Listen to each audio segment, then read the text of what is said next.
Hello everyone and welcome back.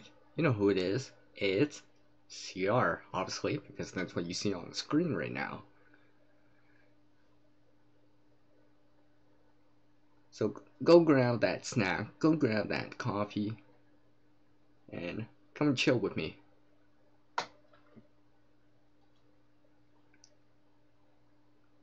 Now, this video is going to be an open talk and chit chat.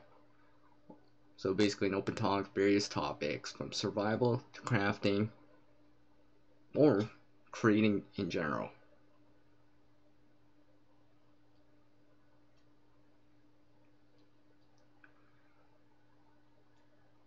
And if you're watching, or when you start watching, I guess, slow-mo's on.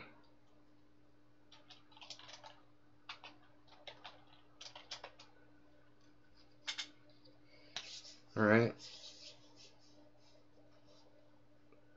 I have my static image on right now, just waiting for people to drop in. Once more people drop in, you'll see my intro roll in. That way it gives me time to set up a few things and stuff like that.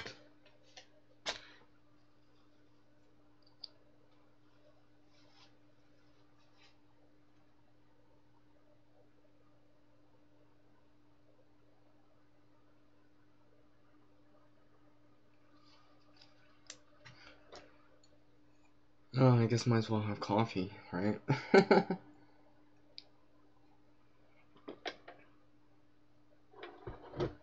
Yeah.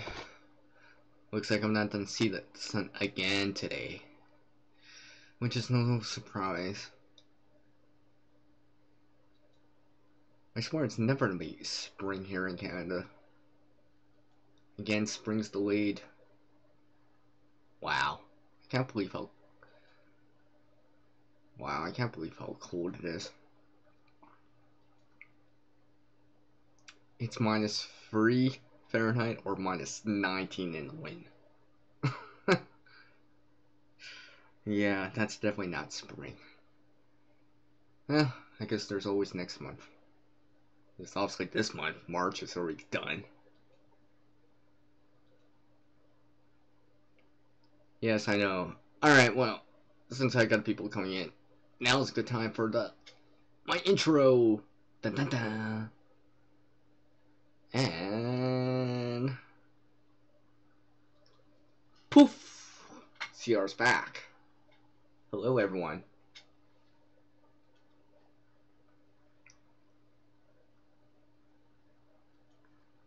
Now, hopefully, I decided to put the slow-mo on. I don't know why. I guess I'll see. I think I have it set for every 3 seconds, so it's not terribly long. But so if you want to put down a longer sentence or whatever, you know, feel free. But I have the 3-second slow-mo on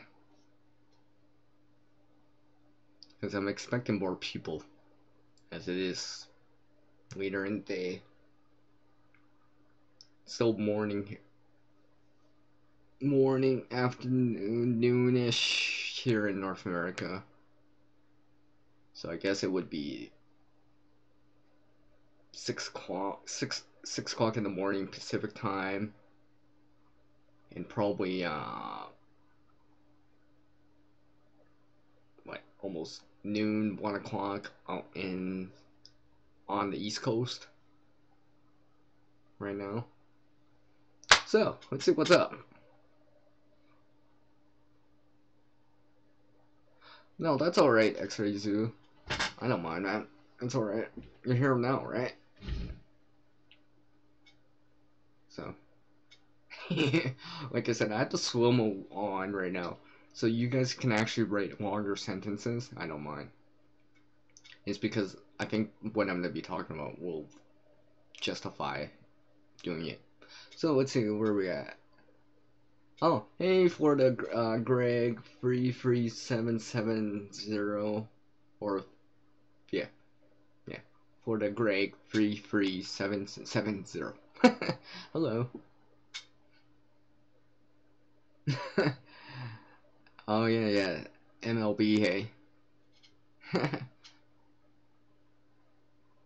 I think my friend was talking about that it's the season was starting. But he was mentioning the Jays though.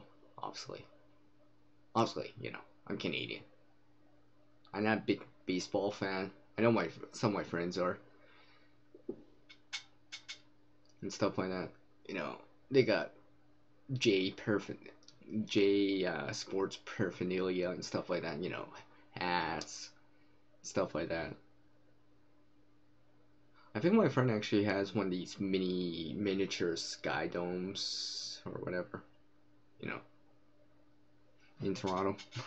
But anyways, enough about that. Let's get into what I finished on the last live stream. So it's about 5 after-ish, let's say. Um, let's say for the next 15 minutes here.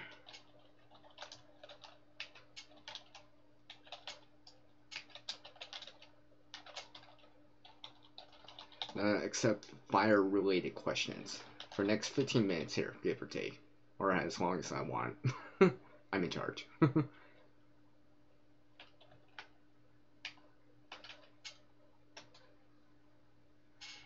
So 15 minutes of fire-related questions. So whether it be a flame or a spark or a heat source, tinder, birch bark, fatwood, light or not. What else? Pine knot. I guess they call that too. Ferro rod, pointed steel, which I haven't played around with yet because I don't have one. Not yet, anyways. Friction fire, which I've tried. I've gotten smoke, and I've gotten no amber to flame yet, or no amber to blown into flame yet. But I think I could get closer to it. I want to try it again. Probably not today, but I kind of want to again.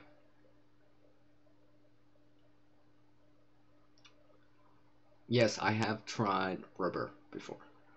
I've tried it a few times here and there, like very small pieces, just to see it. It's obviously a big anything bigger is obviously gonna give you a bigger flame or a bigger coal, but see how it is in the small scale. So yes, I have tried that.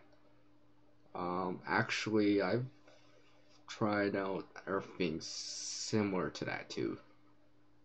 I guess rubber is naturally waterproof, so I guess even if it's wet to a certain degree, you can still light it up with a lighter, of course, right?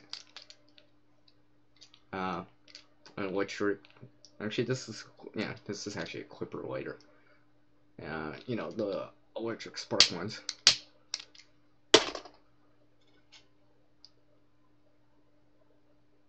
Oh, rubber glue. Oh, my bad. My bad. You just said rubber in there. Solution. Sorry, my bad. No, I have not tried rubber glue. No, I have not tried that. But I have tried rubber. So, my bad. So yeah, I mean,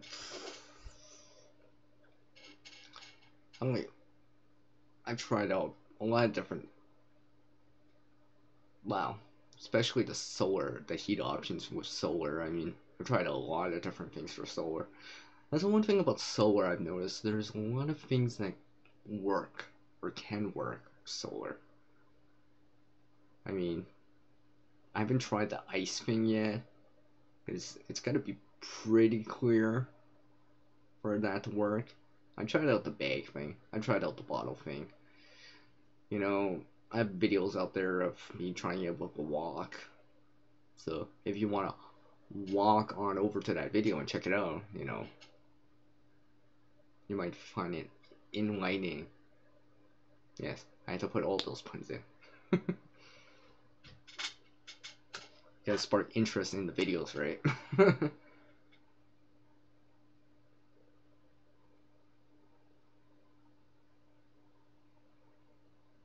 I'm not familiar with rubber solution. I'll look it up after though. X-ray Zulu. I'll Google it and get a sense of it. At least roughly know what it is, anyways. Bungee cable or bungee cord or shock cable. I don't think I've actually burned that. No, I don't think I've actually burned it before. I don't, I guess it would just have its own characteristics. I know it's rubber, so, I guess if you got an open flame already, I'll say that probably is not gonna take a spark, even the fibers, because they're synthetic. But, I guess if you have an open flame, I guess it should work. And at least it would be like, or rubbers, I guess, so more water resistant, I guess. Although the fibers around the bungee cable might not be waterproof. The rubber would be, I guess, but I haven't tried it, so I'm not sure.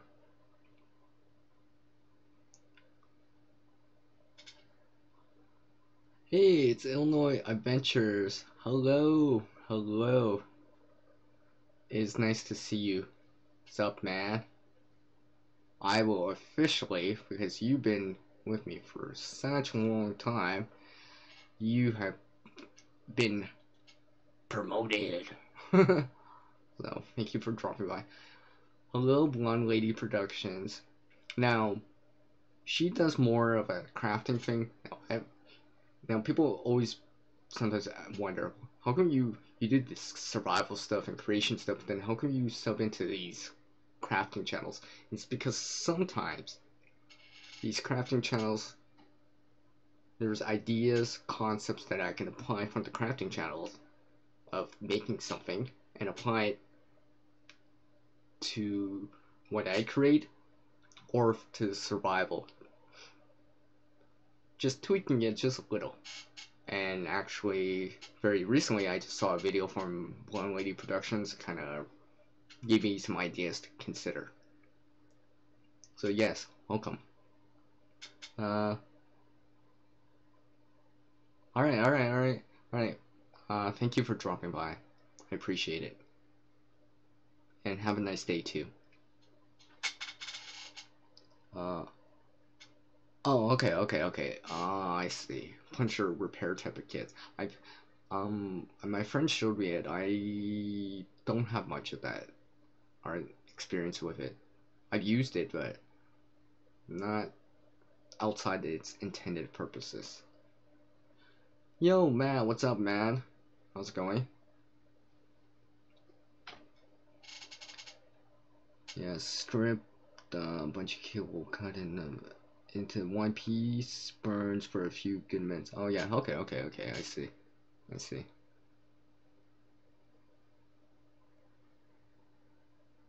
Oh, okay. Oh, you guys, both you, Illinois Adventures and Blonde Lady Productions, thank you. I figured it'd just be easier if I just multitask. Did I already go through 15 minutes already? No, I didn't yet. No, I don't think I did. Oh, no, still time. Still got like 8 minutes of it. I've only gone through half the time. So yes, I'm open for questions for the next, like, let's say 10 minutes from now about fire. So 10 minutes. Of course, I scroll way down to 10 minutes of fire questions. For the next 10 minutes, open for fire questions. Get a discussion going, whether it be flame, spark, e-sources, ferrorod, lighter, Zippo, clipper later. Bow drill. I've tried bow drill. Gone smoke, but no amber to flame yet. You know, if you like that wood, light or not, pine knot, and whatever air games it has, you know, birch bark, cattail fluff. I don't know, maybe you want to talk about jute twine, dryer lint, or you know, if you guys want to talk about cotton ball for some reason, you know, the common cotton ball. You know, nothing wrong with Vaseline coated cotton balls. Although I kind of graduated away from that a little bit. I still find that kind of messy at times. I have another way of doing it that's not quite as messy. What's your easiest fire starting method and most technical? Well, easy, I mean, I remember one time I was starting a fire, right? And my friend was using a lighter. I actually decided to make it. Well, we we're using the same pit. He started trying to do it with a lighter. I tried it with a glass lens, so it's solar option. I mean, also my Tinder bundle was bigger than his, so he's just like trying to light it out. Just like, no, I'm just gonna take my Tinder bundle and heat it up and blow it into flame.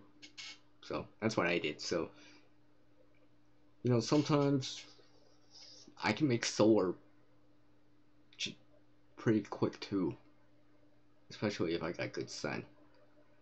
But quick, easiest, I mean, if you got an open flame, you got an open flame, right? I mean, an open flame is an open flame. So, an open flame method would be probably maybe the quickest, but easiest would be you have to get to that certain point too where it's it's self-sustaining, I guess, right? Where the reaction of the fire is continuous. So I guess if you got an open flame array, I guess it helps. But I mean, if you don't have the right, if you haven't processed the tinder, an open flame doesn't help either because it's not gonna spread as fast. For technical, I guess it would be a friction fire method, because you gotta get all the components have to work together to get it to work. Because if one component's out of whack, or for example, if it's a bow drill and your bearing block's not, you're getting too much friction at the top, well, you're probably not gonna get that amber, or it's gonna be very, very, very exhausting to doing it. So, I guess, yeah. Well, I mean, friction fire is one of those things that's exhausting in comparison to using open flame spark or solar option. Those are much easier, less taxing on the body. I mean, like, every time I try a bow drill, it's just like, you know, I can tell I'm exhausted. You're probably only gonna get a few times on it before you wasted so much energy into it that you don't have enough to do it again. Especially if you're really trying to get it going. Because after a second or third time, you're probably too exhausted. You need time to recuperate again. Whew. I am so glad I decided to put the slow-mo on. Because you guys are typing so faster. And then of course I'm talking a little bit. Let's see, have you tried to wet all your gear then start a fire? I think I've done parts of it, now probably not all the way. I tried it with wet hands, in the cold, in -24, and whatever it is in Fahrenheit.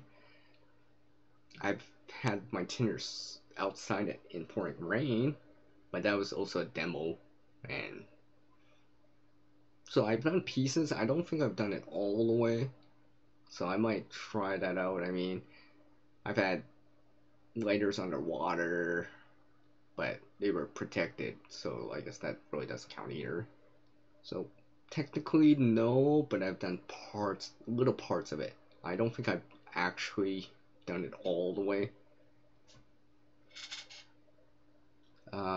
Matt, yeah. Let's see. Let's say fire is extremely important. Fire is a great tool. Yeah, yeah.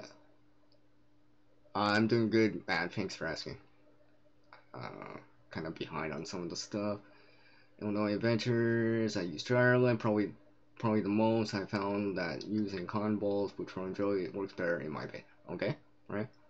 Yeah, as long as it's working, and you're not, depending on the situation, you're not uh, using too much energy doing it, especially if it's really in survival situation. And you're just kind of practicing, it's not so bad because you can still get home. When if you're in a real situation, sometimes you might nothing wrong with using later in a real situation. You know, it's isn't that why you have it in the first place, right? You'll have it if you have it, you have it, and you'll probably use it, especially if you're really cold and you need that fire right away. You know, nothing wrong with using an open flame.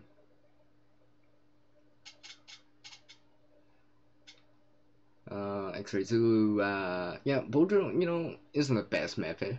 Honestly, like I said, it takes time to do. If it's wet out, damp, you don't have a hard time with that. I've tried the fire roll. I haven't had success with it, but maybe it's the way I'm doing it, or the materials, or maybe my board's not long enough to utilize that surface area of going back and forth and trying to, right, squeeze back and forth like this. Hey, Queen Bee. Yeah, con ash, roll between two flat surfaces. Yeah, yeah. I might try that again soon. Actually, yeah, because it might be easier to do than the bow drill, but I want to see if I can do both. Because if I can, I think bow drill and probably the rolling method is probably one of the easier methods in comparison to like the saw or hand drill. But who knows? Maybe I'll get the hand drill first. I don't know. I want to kind of practice on the friction fire, but I'll try it. I'll bow drill or the. It has a technical name and stuff like that, but the roll method. Let's see. I use cotton wool, dryer lint, just about all the time. However, I prefer gathering natural tinders when I can. Yeah, I try to gather up natural tinders, even if it's gotta be like just shavings from wood, pencil sharpener, feather sticks or fuzz sticks,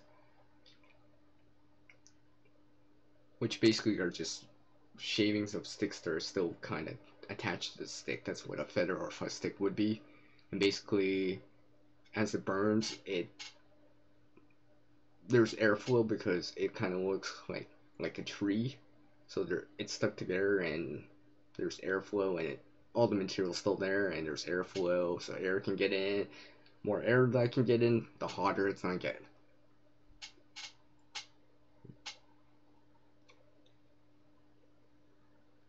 Yeah, yeah, exactly. Oh yeah, and blisters too, right? You're gonna get blisters. I mean, it is what it is. If you don't have use friction fire, I mean, not everyone's proficient at it. Well, obviously I'm not, because I haven't done it all the way yet. But I'm gradually learning and realizing how much more energy intensive it could be,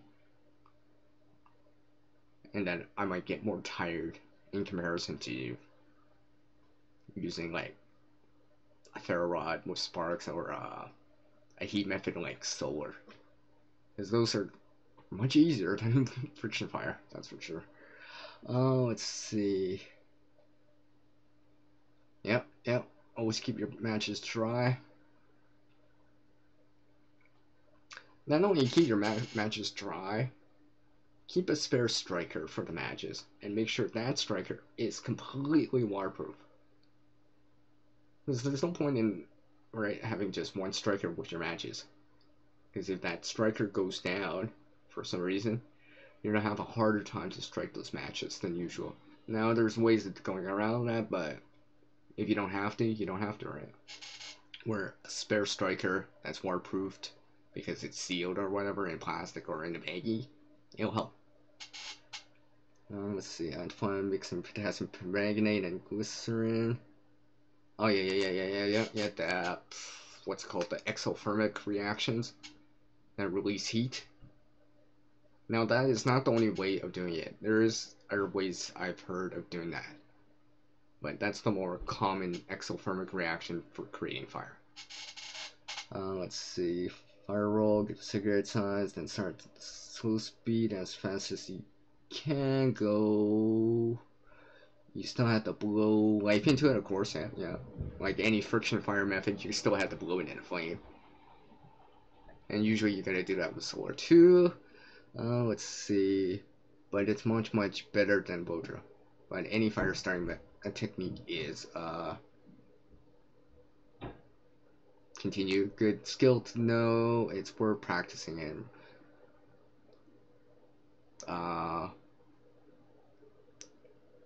and practicing. I'm not sure what you're trying to spell there. At the end, it's okay. Let's see. Oh yeah, waterproof matches as well. Yeah. I've seen. Sometimes I have issues with some of the waterproofing methods, or when I tried, it's just like, well, that didn't go. So, whatever waterproofing method works, as long as it works for you, Yo, it's Lil Mal. Hello, man. What is up? Just give me a second. I'm just gonna turn off the light because it's actually getting daylight here, so I don't need this light on. Hold on. Ooh. Okay. My camera's adjusting. It's bright enough now. I don't need. Oops. I don't need to turn on the lights. Might as well save power. No point in using more electricity than I need to. So let's see. Yeah. Can you get strike anywhere proof matches? Yeah. Yeah, I got strike anywhere matches actually. Since I have them. They're right next to me. And I've noticed with strike anywhere matches, at least the ones I get, like, obviously you might get better ones, but I've noticed that some of them, they're not created equal, let's just say. See, you'll see a whole bunch right here. Now the white tip is the strike anywhere part, I guess. You could tell, look at this, look at these. Look at the difference between these two right here. Right? So if you were making a fire starter or whatever, I mean, I've shown ways of doing it, modifying matches and stuff like that. You could try the TP approach, the toilet paper if you want to. But let's just say, if I was making a fire starter, I probably would pick this over this.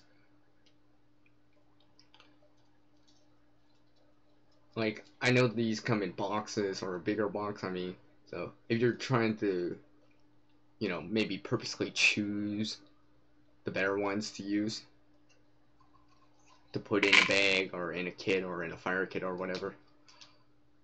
Oof. Well, okay, I guess I'm gonna extend the time for talking about fire a little bit more.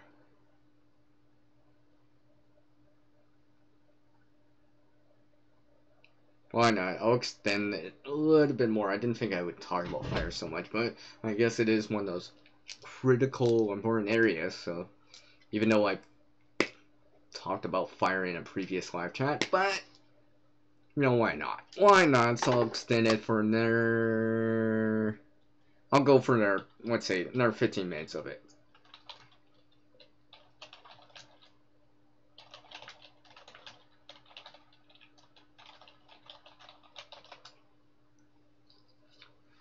So let's see. Oh yeah, I've heard of Swan Vesta. Yeah, I've heard about that from another channel.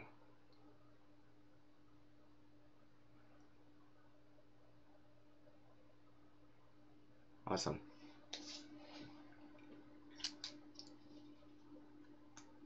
I've seen videos on people when they don't on strike in normal matches without the striker. I don't have the greatest luck at doing that. I know there's videos out on there. I've seen them. Can't personally say I've been able to do it all the time like them. But you can go check those kind of videos out and see if you can get it to work. But for me, I've not been able to do it a lot. If I do, it's like a fluke where I'm like, oh no, I actually got one to work out of like 10. Where, you know, if you had the striker, it'd be easier.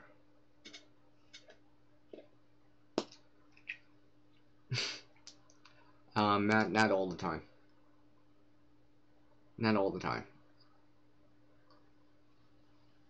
I'm not saying I haven't, but it's not a lot of the time. Maybe that's more once in a while.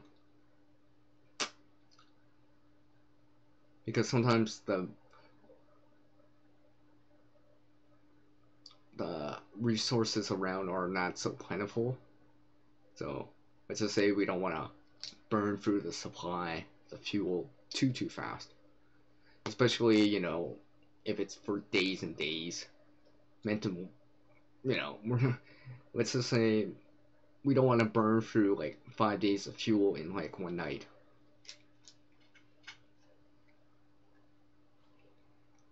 No, I have not tried out the UCO time matches. I do have the normal type of stormproof matches here. Actually, let me go get them. Let's see.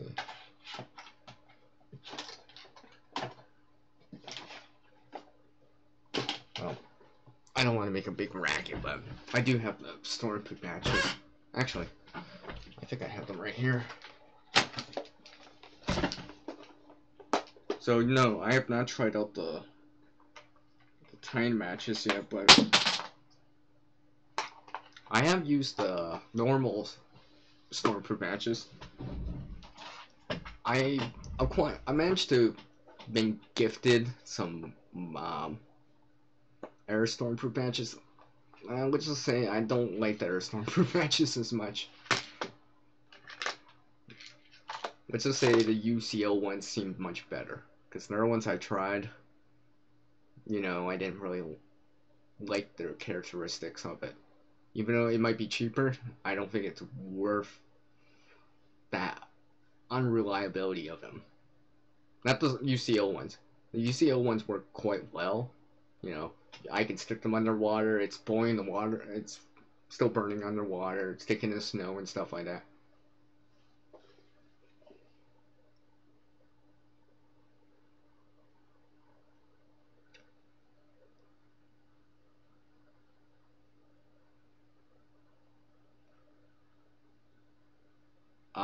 You're quite welcome, Matt. No thanks, this is necessary, but you're quite welcome. Let's see. X-Ray Zulu, sulfur matches are difficult to obtain in some countries. With a little knowledge, you can go bang. Yes, yes, I've heard about that before. Although there's ways of kind of making striking matches, since there's a lot of ways of making matches, let's just say. There's a lot of videos on that. I've tried a few out. I know some of my subscribers and channels I'm subscribed to have contents like that. So everyone can go check that out. Or you can search it. It's not too difficult to do. Just kinda, you know, like any fire, you gotta be precautious. Know the risk, as they say. Let's just say I've seen or hear too many stories of certain little things. Let's just say from someone that lit something and put it in a bin to heating up rocks in a fire and letting them kind of pop or explode. Yeah, don't do that. That's probably not the way to use fire. Fire's, great and all at times. It keeps you warm, keeps the insects away, especially the smoke. But fire is still dangerous. It's destructive too. It's always gonna be destructive. It's actually breaking down something, so it releases that heat, that smoke, that light. It's good for signaling. It's good for cooking food, boiling water, keeps you warm. But there's also that other side. It destroys stuff. It destroys the forest fires, building fires, and etc. etc. Unfortunately, I have to say that because I've seen too many stuff. You know, I know you guys are all smart out there, but remembering, let's just say, don't get burnt.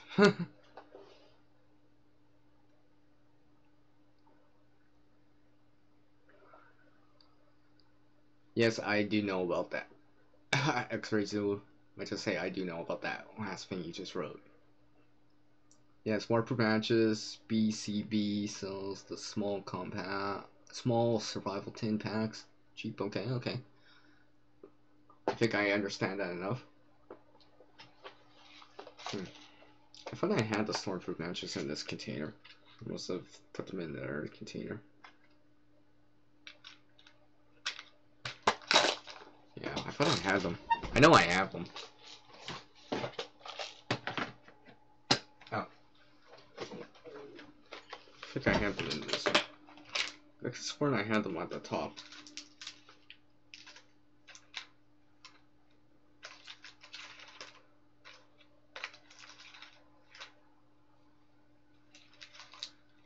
Yeah, guys. Of course, I guess when you want to go find something, of course, you're not finding it. And I'm forgetting where I put them.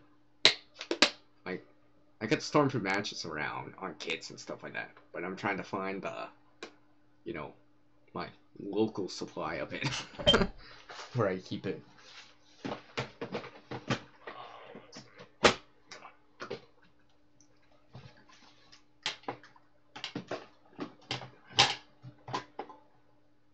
Oh, whatever. Anyways. So yeah, I guess I'll share something here, since I'm talking about fire.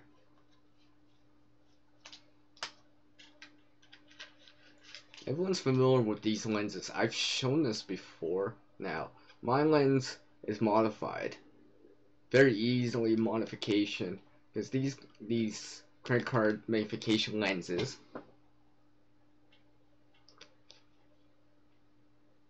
are very skinny, of course, right? But they also have this, a lot of the time they got this kind of edge where you can grab where it doesn't have the, as you can see, this edge right here, there's no magnification. So basically I actually decided to add something onto my lens, so it's not just for fire, looking at stuff closer, but I can have a marker. Because actually, this one time I dropped it in the water, or in the snow too, and I was like, this is actually hard to find, because it's clear, right? You might not notice a reflection, or let's say darker out, right? You might not notice it, especially if I drop this in the water without these, because it's clear, I might not even notice it, just because it's clear, right? Light transmits all the way through, so in the water it'd be like almost invisible. This at least gives me a chance to actually notice something.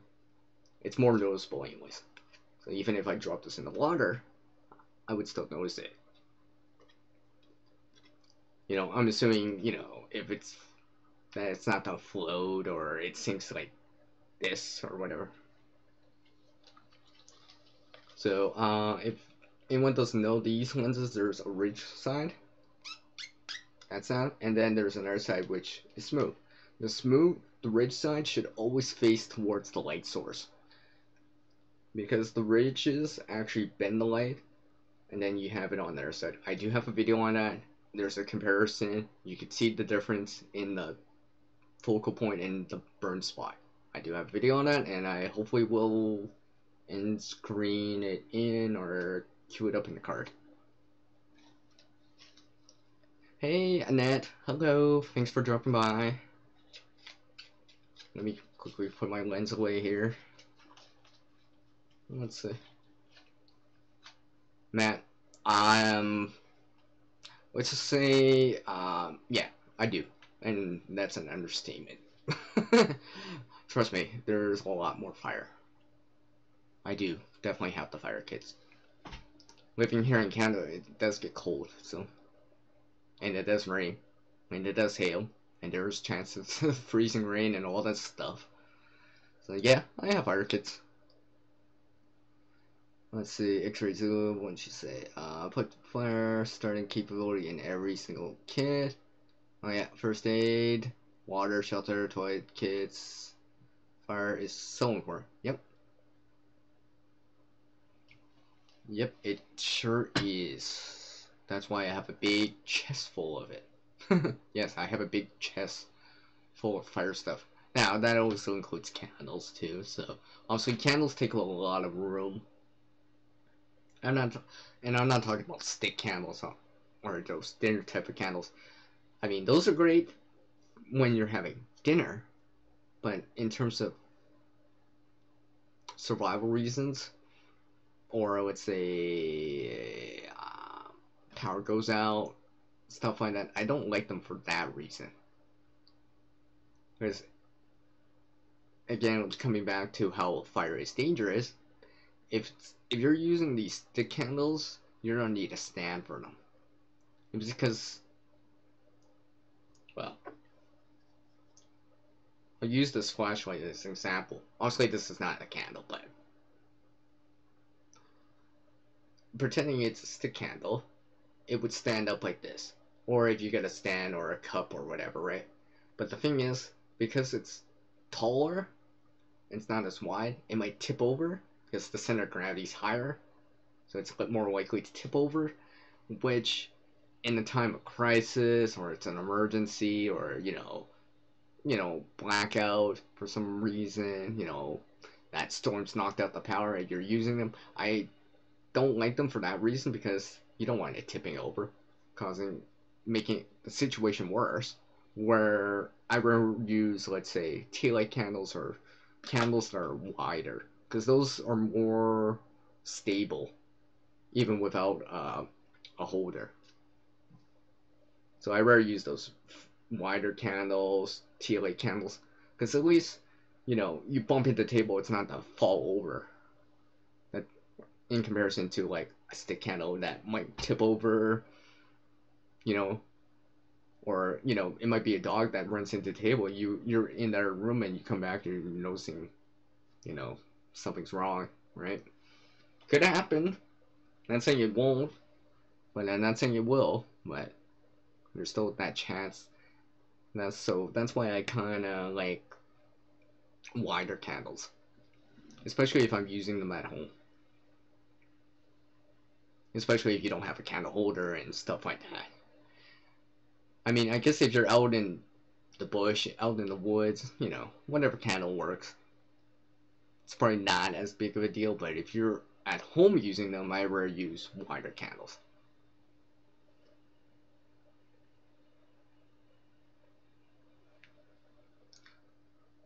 Hello, the boy 81.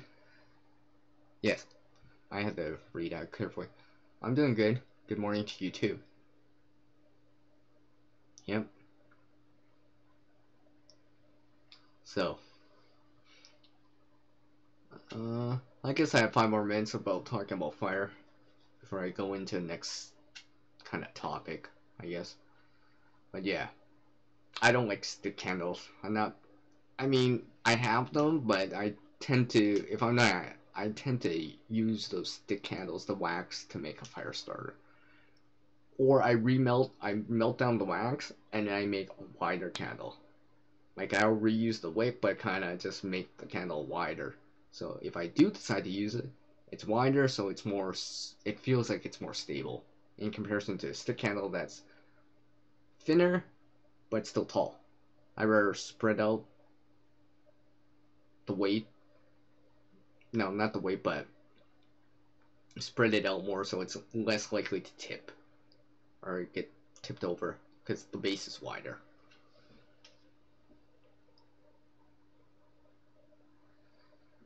You know, I've not done the candle with the ferro rod. I have tried out like the match with the ferro rod. I have done that. I do have that video. I've not done it with the candle yet. But maybe I'll attempt that. Of course, trying it without using anything like cotton balls or anything like that. Because that'd just be easy anyways.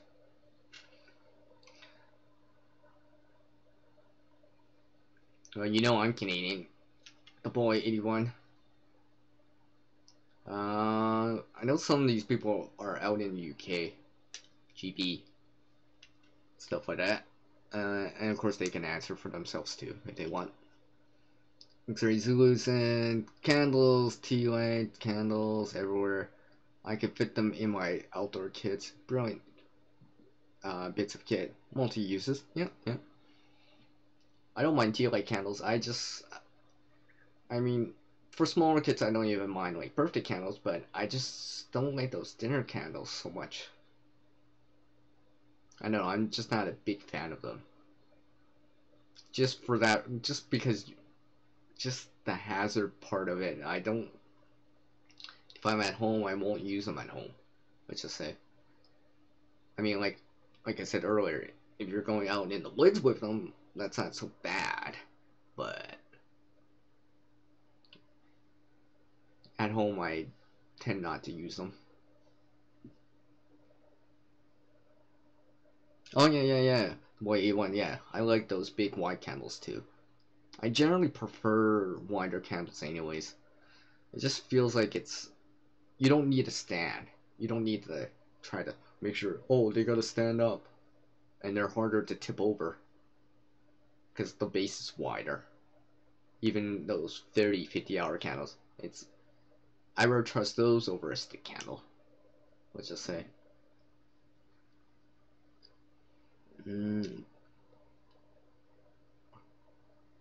Alright.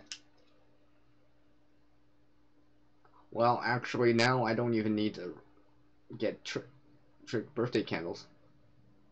I got the fire glitter paste. The fire glitter paste is good enough. I can do the exact same thing. Same characteristics of being able to relight. So, and it's not even that hard to make. And I can make as many as I want.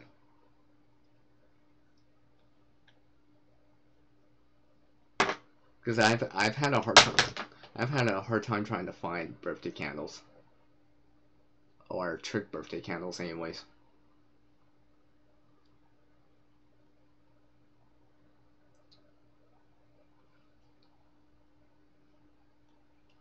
Alright, well, looks like I'm gonna be done this fire questions now. So hopefully everyone's learned to light a candle and do all this stuff and found it enlightening. So the next thing I'm gonna talk about and take questions on is about okay, I guess I have a good segue for the next topic. Lights, glow sticks, chemical lighting. So basically illumination. So I'm gonna take questions for the next 15 minutes about lights, illumination. Yeah, I spelled it right and such. Oh, and I'm taking questions on it. If that makes sense. Yeah, okay.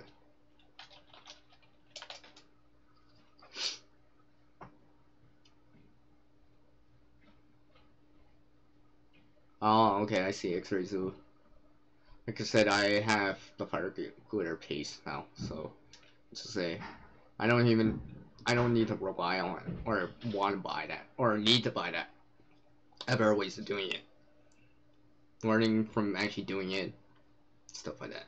So I will be taking questions about illumination since I got one. Woo!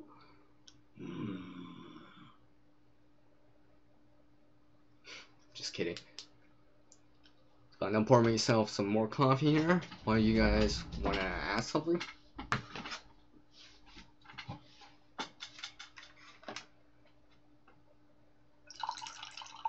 Now, illumination, I mean, like, it's one of those things, you know, eventually, you gotta light up. In terms of illumination, you gotta light up the area.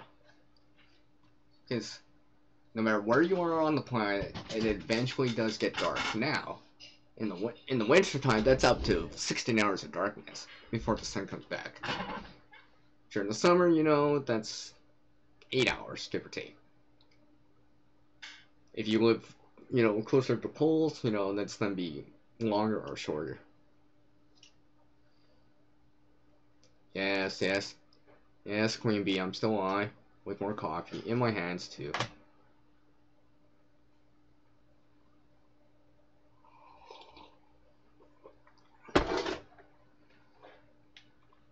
So, yes. Now, with glow sticks or chemical lighting, I've keep hearing about certain colors are supposed to be better or brighter in appearance compared to others. I think green and orange are supposed to be quite high because they appear brighter when you see them. Now with glow sticks or chem lights, they are affected by the environment. Not in terms of they're waterproof, obviously, right? And you know they're single use, but the temperature of the environment dictates how bright they are. So the warmer it is, they are brighter, but they don't last as long. And I think if it's colder, they're not as bright, but they last longer. Especially if they're submerged in water, for example. So yeah. And of course glow sticks are available in very, very small bracelets, all the way to those big ones that, you know, stuff like that. I think I actually have one on the side here. Oh yeah, I did.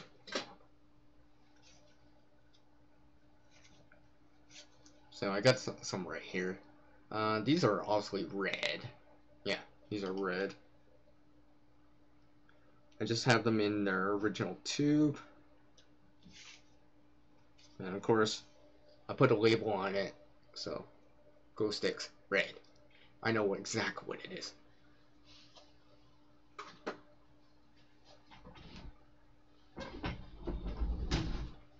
Actually, just give me 1 second. I just gotta grab something here.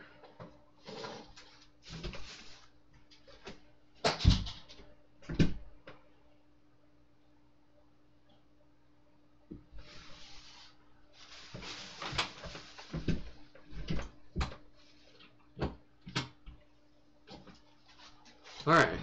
Sorry about the delay here. Just had to go grab something real quick from their room. So, where was I? Oh yeah, glow sticks. I mean, glow sticks are useful. It's one of those. I've heard about this kind of lifespan, or like it expires, but I don't know. I don't use glow sticks enough. I tend not to, just because they're single use and stuff like that. And I mean, they're useful, but always single use and stuff like that. Once you break it, well, time's ticking, I guess. I guess you could slow it down a little if it's colder, but you know, you're probably not gonna get that much more time out of them. So, let's see. X-ray Zulu, chem lines, activate, cut the top off, and you go right. Oh, yeah. In snow you can, right? Or on certain surfaces, you can do that. It's because it's gonna illuminate for a little bit. So yeah, I guess you could, but I guess it'd be harder if you only had smaller glow sticks. I guess it wouldn't be so bad if you got more than one, maybe you know, a nice bright color like orange, green, and you know, you got one of the bigger ones or wider ones. Those little tiny little ones or around your bracelet ones, that'd be kind of hard to write with. You're probably better off trying to make a buzzsaw or a signal light halo, which is basically usually it's done with glow sticks. Like you tie a piece of cordage, rope, paracord, shoelace around the end of the glow stick, and you spin it, and it's as big as the cordage is long, and it's as bright as the light source is. Now you can also do that with other things, which I've shown before in our videos. There's a lot more. I'll probably queue them up as an end card for this video or put links in, something like that. Any fishing chem lights are handy. Yes, one shot use for chem lights, but yeah, no batteries to fail. True. You don't need to rely on batteries in comparison to like solar lights or flashlights, headlamps, torches, all that stuff. Now, I guess that doesn't apply to, well, I guess that still applies to wind-up lights too. Like crank lights, wind-up lights, dynamo lights. Now, except for the ones that you shake, as far as I know, the dynamo, hand crank, squeeze lights, they all still take a battery. I always hear randomly someone saying, no, it doesn't take a battery. No, those still take a battery. Those still take a rechargeable battery. You don't have to, per se, replace it with another battery anytime soon, but it still uses a battery. So when you hear people say, oh, it doesn't take a battery, it doesn't use any batteries or whatever, that's not completely true. Because I've actually broken one open. Like I said, I've actually broken one open. Yes, this is a squeeze light. And yes, it did have a rechargeable, I think it was a rechargeable rechargeable CR 2032 battery in here. Yeah, hopefully I'll get this back to a useful state soon. But I opened it up just because, you know, learning by seeing what's inside. And I'm trying out something else with this.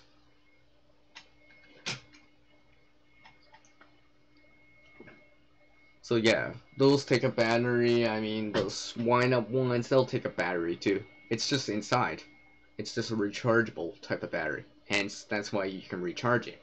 And when those lights that you have to, for example, the squeeze lights or dynamo, crank, hand crank lights, if they don't want to stay lit, even after you charge it, it probably means the internal rechargeable battery is done. Which means it's not accepting a charge anymore. Which means you gotta see if you can replace it. Or change it out. Exchange it out. Stuff like that. So let's see.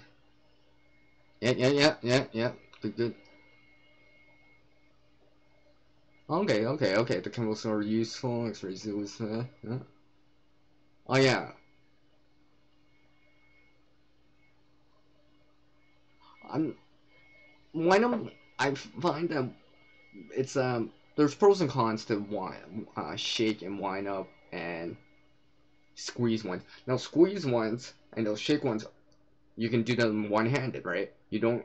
So if you're injured one hand or you're one of those people only have use of a single arm for whatever reason, that might be more useful. Now those wind-up ones that are crank were dynamo action where you gotta spin, like, you know, there's a handle and you spin it like this. I find those are actually brighter because you can actually keep spinning them while they're on, so you can actually get the full brightness. With the squeeze ones, they're not, I don't think they're as bright, and you can't, as far as I know, when you're squeezing them, you can't, it doesn't seem as bright, let's just say, in comparison to dynamo cranking ones. Let's see. Yeah, exactly. They're just battery charges. As garden lights, you get a battery and a solar charger. Thousands in people's gardens. Yeah, exactly. Right. I mean, like those solar lights are like what, a dime a dozen now, cheap. You get them at the dollar store, or I guess you guys in the UK at the pound store. I guess widely available. You know, of course, there's pros and cons with those too. I mean, like, one of the good pros is that, you just set it out in the day. You don't have to do anything. You don't have to hand crank, or anything like that. But the real downside is it depends on how bright the day was and how much charge you got. So if you have some sort of way of solar charging and, let's say, hand cranking power into a battery, then, that might be good. So if it's really sunny out, use the solar option. If it's not so sunny out, or it's been raining all day for some reason, or it's already nighttime and you need more power in there, you can hand crank or something like that. That's assuming you don't have a generator and all this other stuff, or big solar panel array and stuff like that. With a wind-up torch, you can recharge your cell phone. Yep, if it's got USB out, is it right? What 5 volts, 1 amp at least. Oh, thanks, Queen Bee. Well, maybe you can pick up a few things here and there. Yeah, I know. I go into more detail, a little bit more.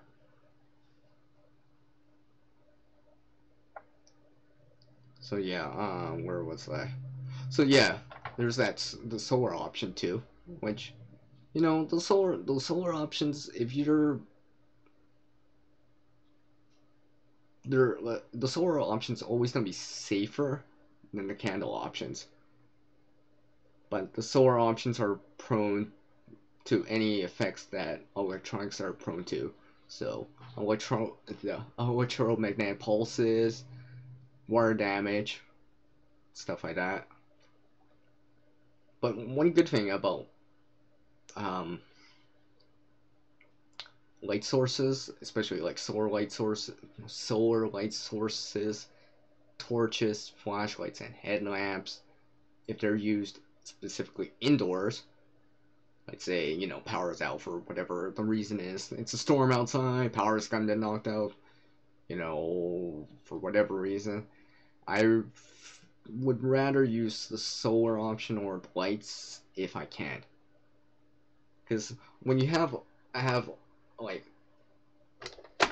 if this was an open candle, that's still an open candle. You can only put it in so many places because of the open flame. You can't put them by a current.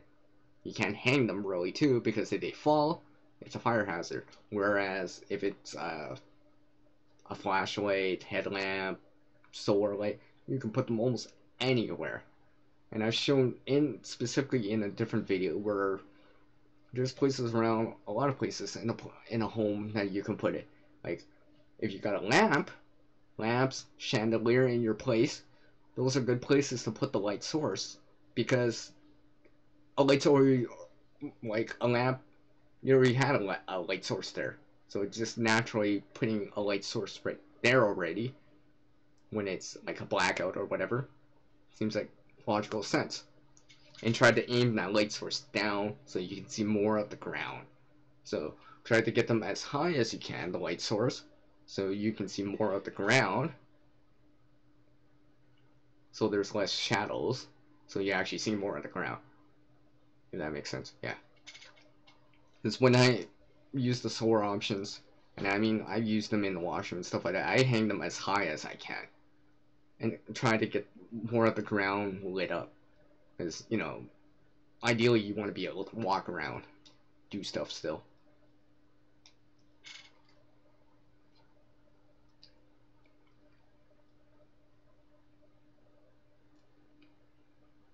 Oh, thanks, Queen Bee. Wow, enough said, I think, hey? Yeah, exactly, right? Keep an open mind. I don't think some things are like not as, it's not, how do I want to, I don't want to use the word common sense, but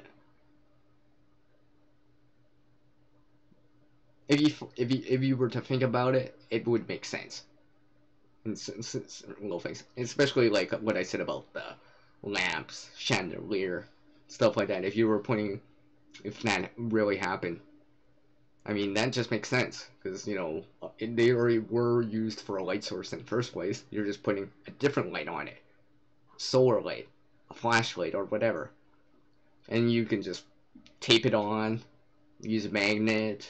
I've shown that before. We use hook and loops, Velcro. That might work too. You know, what? There's ways of making a lantern, a lantern if you really need to. Diffusers. You want to spread that light around more. But basically, you gotta try to keep that light up high. There's no point in putting a light all the way down to the ground. You want to be able to see the ground, not just ceiling. And of course, if you got white walls, obviously you're gonna get more. It's gonna be brighter. But let's say you got darker walls for whatever reason, and let's say this you have minimal amounts of light. Let's say you only have one. You live alone. The rooms are darker because they're not white. They're, let's say, green, brown. Those are darker colors. So even if you have the same light as what I would have in this room, for example, this room would be a lot brighter just because I have white walls. The white's gonna reflect that light around much better than the green walls or the brown walls would. But what you can do, if need be, if you want it a little bit brighter, you can use foil or mylar and make big reflectors in the room, so it kind of, you're using the light source that you do have, you're reflecting it around a little bit more, so it's kind of a little bit brighter. That comes with risk too, but yeah. Let's see.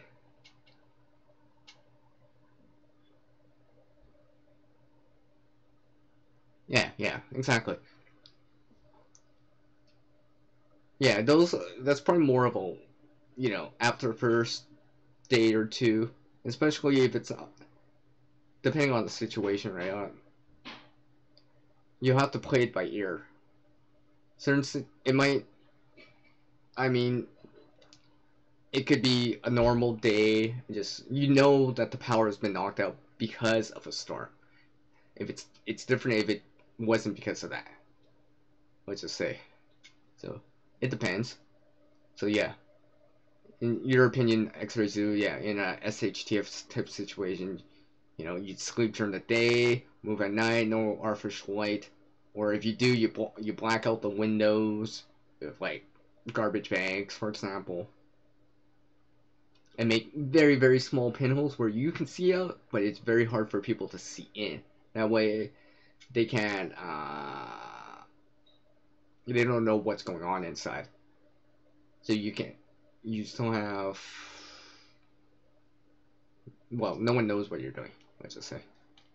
So no one knows how much you got, how much supplies you got, and stuff like that. And hopefully make yourself less of a target because it seems like you got nothing when you actually got more than you think, more than they know. But they don't know that, so they skip to the next place. That's easier target. Whew. Alright, well, since we've been talking about lights so much, it's nice. I'm seeing the sun. So I'm seeing the light, and it's cheering me up. That nice bright yellow sun is cheering me up now. Although I still need coffee for it.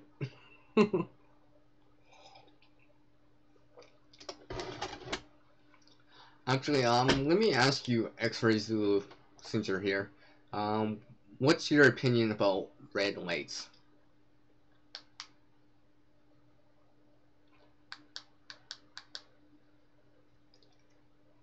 What, you know, do you really consider that preserving night vision? Like, I know it's supposed to, and you know, it does to a certain degree. But what do you think about that?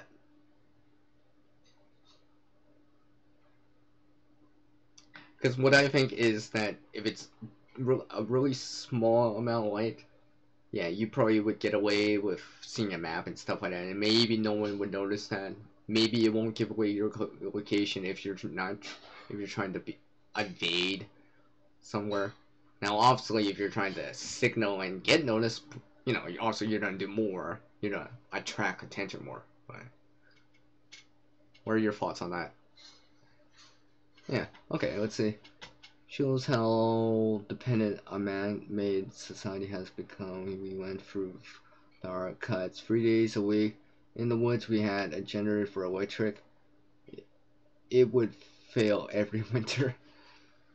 That's how it is, I guess. I mean, I've had.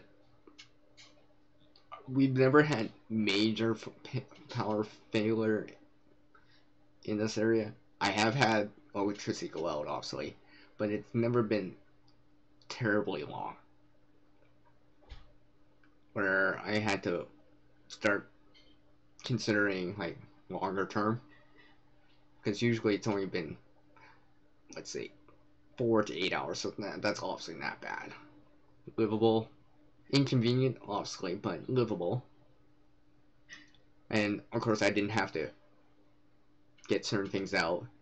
I mean, at nighttime, you know, I'd still kind of keep an eye out or an ear open, I guess, because obviously like, I'm not seeing that too much, but usually these blackouts we have are usually during the day, or where the electricity goes out is usually during the day.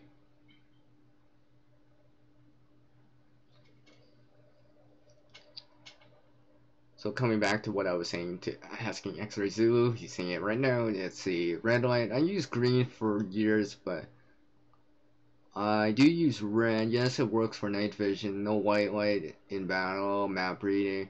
Don't use color light. You'll misread contours, etc. Oh yeah, yeah, yeah. Because you're not. It looks different. It's like, it kind of reminds me of like when you're trying to look those red blue glasses, right? Those, you know, old school red blue 3D glasses. If you're trying to look at something in the real world, it looks way different. I guess that's kind of what you mean about using. Don't use color light. You might misread contours. Yeah, because you're not. It looks slightly different. The shadows are different, and of course, certain colors you see are different. Stuff like that. I think that's what you mean. Something similar to that. Alright, alright. So yeah. Oof, wow. I didn't realize I could talk about fire and light for like an hour. But here we are. Red and green light for map reading. Colors change colors on the map. Yeah, exactly. Exactly. You know, in certain things stand out more and certain things stand out less. The contrast is different too with the lights. I mean, something, if you're using red light, something blue or purple stands out a little bit more, right? If I remember right. I think with green, it's like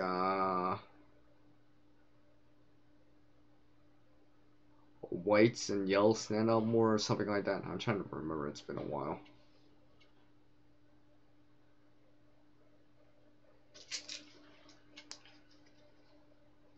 All right.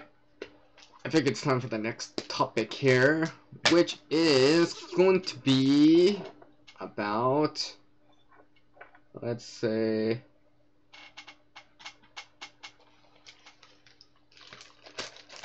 Yeah, okay, why not? Let's talk about containers, and I'm specifically going to talk about baggies. So, open questions for baggies. Baggies, you know, maybe to a certain extent, dry bags.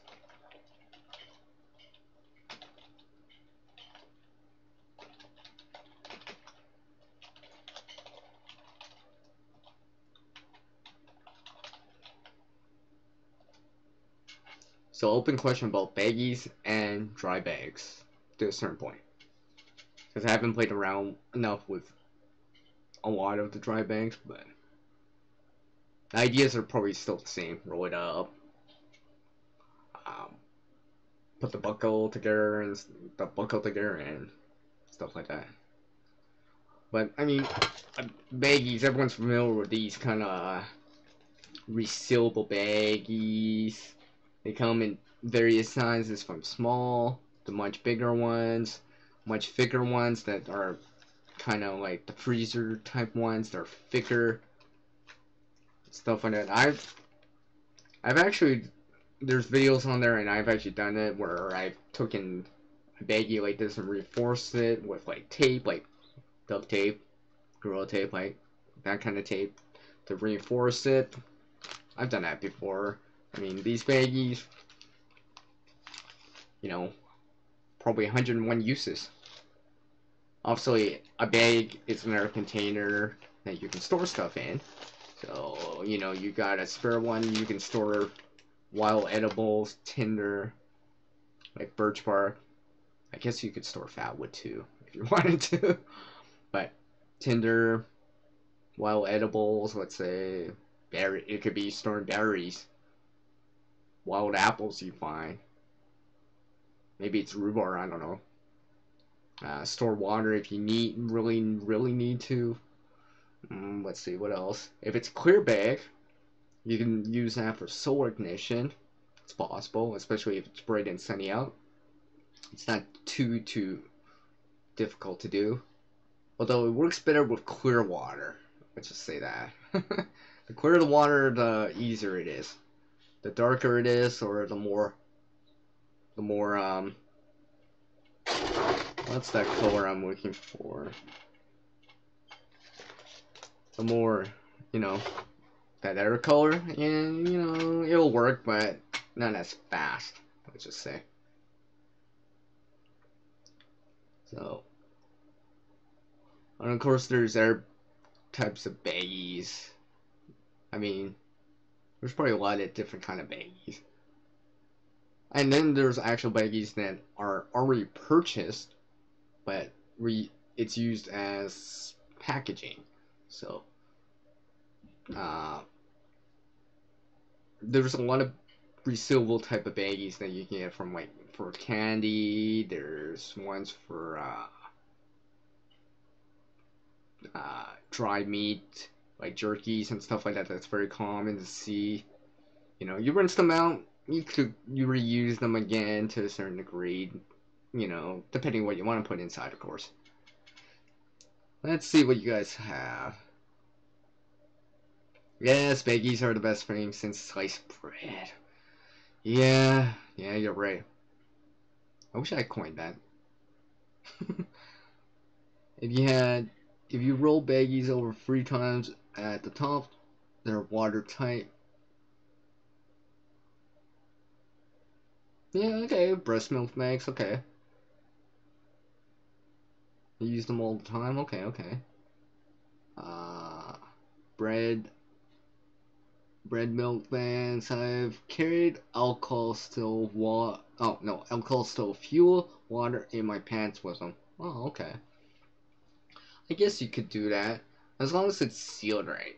As long as it's sealed. I've had issues with storing hand sanitizer before in a baggie. I guess it depends on the baggie. I mean, I guess you could, the top of the resealable part, I guess you can reinforce it with more tape if you wanted to and make it so it's harder for it to spread open. I mean, there's probably a lot of different things you can use those baggies for. From, let's say, well, even when I was much younger, hearing about, using baggies in a shower. I mean, like with your smartphone. I've seen that before too, right? Where I'm like, yeah, that works.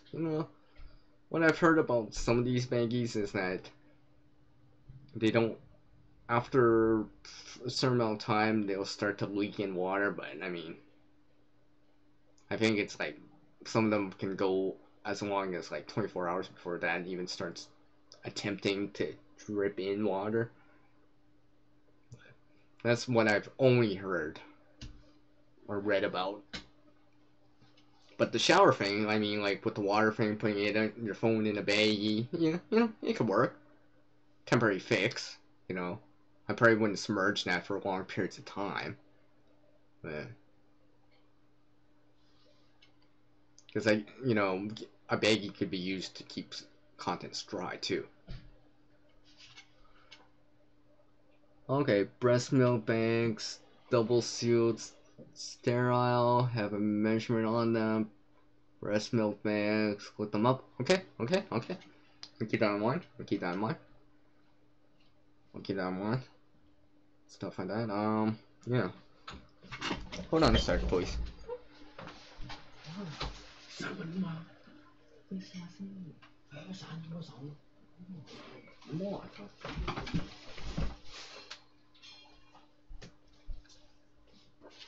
Sorry about that. Alright, so yeah. Baggies probably could be used for a lot of things. I've seen people will use them to even store matches, I guess, right? Fire starters. I guess, store a lighter in. Convenient, keeps it dry, relatively safe especially from rain. Definitely a baggie does definitely make something more rainproof. Not necessarily all the way waterproof, especially if it gets submerged and stuff like that, but it does help. So yeah.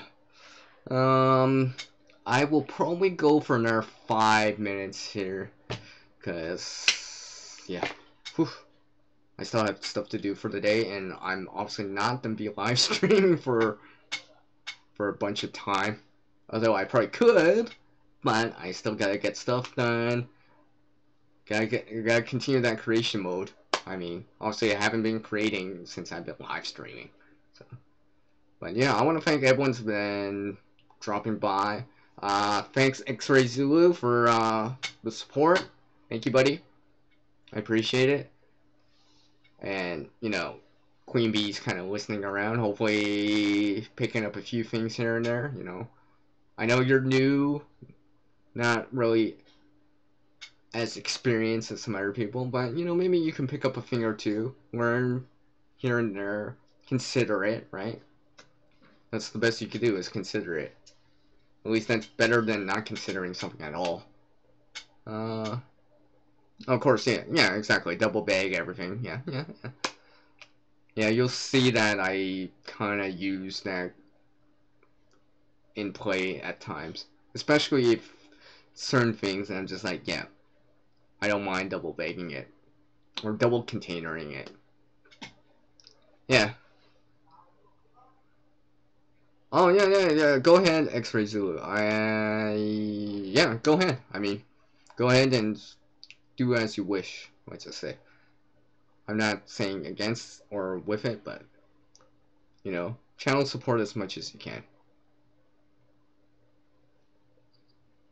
So, I want to yeah, actually I already said thanks to everyone here, and I want to say special thanks to everyone that's been participating in some of the tag videos that I've done, that I've tagged, and it's it's growing. Let's just say I know X-Ray Zulu's done the tag. I've already checked out his content, checked out his tag. Well, his video response, I should say. It was great, awesome, and it was very, very nice of you to do it. So, as the world changes, so must oneself. To reach a new level of skill and knowledge, one must practice. Now, a single person can't help everyone in this world, but one person can help someone in this world. Alright guys, until the next video for me, it's peace out from the guy that's always in creation mode, unless he's live streaming, because obviously I'm not creating while I'm live streaming. It's peace out from CR, and I'll catch you next time, and take care.